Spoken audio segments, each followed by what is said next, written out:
দক্ষিণ দিনাজপুরের কুশমন্ডিতে ঝুঁকি নিয়ে পারাপার করছে যাত্রীরা। বাংলাদেশের উত্তাল পরিস্থিতির জন্য বহির্বাণিজ্য বন্ধ করে দেওয়া হয় দক্ষিণ দিনাজপুরে। মালদার মানিকচকে 20 দিন ধরে বন্ধ যাত্রী পরিষেবা। শ্রাবণ মাসে সোমবারে শিলিগুড়ির বৈকুণ্ঠপুরে ভক্তদের উপচে পড়া ভিড়।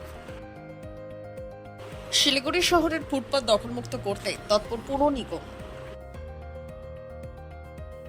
বর্ধমানে দিনে দুপুরে নিখোঁজ 2 ছাত্র, চাঞ্চল্য এলাকায়। পূর্ব বর্ধমানের চটের বস্তার গোডাউনে বিধ্বংসী আগুন, চাঞ্চল্য এলাকায়। বর্ধমান নয়নজলি সংস্কারের দাবিতে পথ অবরোধ স্কুল কলেজ ছাত্রী ও স্থানীয় বাসিন্দাদের।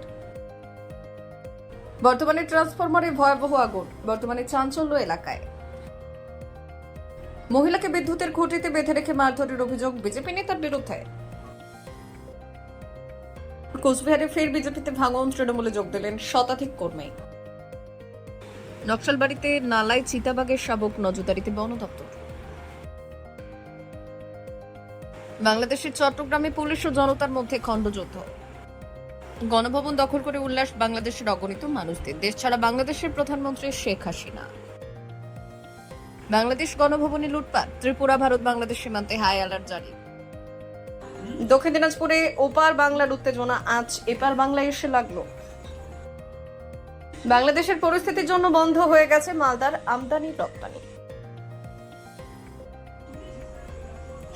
বিজেপি বিরোধী সন্ত্রাসের অভিযোগ তুললেন বাম প্রার্থী।